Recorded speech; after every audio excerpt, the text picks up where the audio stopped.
भगवान का भरोसा। एक राजा काफी दिनों से पुत्र प्राप्ति के लिए आशा लगाए बैठा था, परंतु पुत्र नहीं हुआ। उनके सलाहकारों ने तांत्रिकों से सहयोग की बात कही। सुझाव मिला कि किसी एक बच्चे की बलि दे दी जाए तो पुत्र की प्राप्ति हो जाएगी।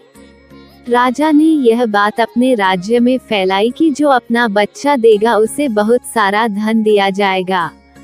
उस राज्य में एक परिवार में कई बच्चे थे, गरीबी भी थी। एक ऐसा बच्चा भी था जो भगवान पर बड़ी आस्था रखता था तथा भगवान के भक्तों के सत्संग में ज्यादा समय बिताता था।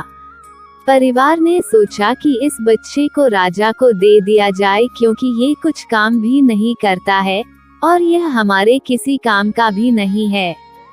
इससे राजा प्रसन्न होकर हमें बहुत सारा धन देगा। उस परिवार ने ऐसा ही किया और बच्चा राजा को दे दिया गया। राजा के तांत्रिकों द्वारा बच्चे की बलि की तैयारी हो गई। राजा को भी बुलाया गया। तब बच्चे से पूछा गया कि तुम्हारी आखिरी इच्छा क्या है, क्योंकि बच्चे आज तुम्हारा जीवन का अंतिम समय है। बच्चे ने कुछ देर सोचा और कहा कि ठीक है, मेरे लिए कुछ रेत मंगा दिया जाए, और रेत आ गया।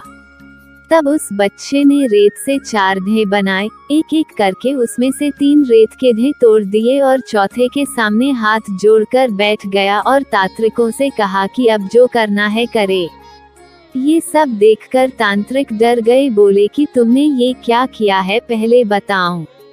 राजा के पूछने पर बच्चे ने कहा कि पहली ढेरी मेरे माता पिता की है, मेरी रक्षा करना उनका कर्तव्य था, पर उन्होंने सिर्फ पैसे के लिए मुझे बेच दिया, इसलिए मैंने पहली ढेरी तोड़ी। दूसरी ढेरी मेरे सगे संबंधियों की थी, उन्होंने भी मेरे माता पिता को नहीं समझाया।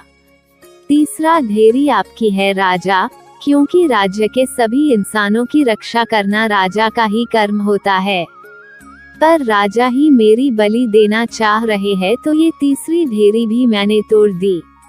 अब सिर्फ भगवान पर मुझे भरोसा है, इसलिए मैंने ये एक ढेरी छोड़ दी है।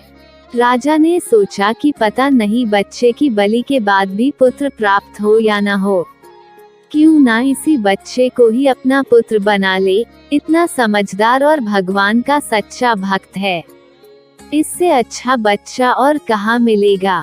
राजा ने उस बच्चे को अपना बेटा बना लिया और राजकुमार घोषित कर दिया।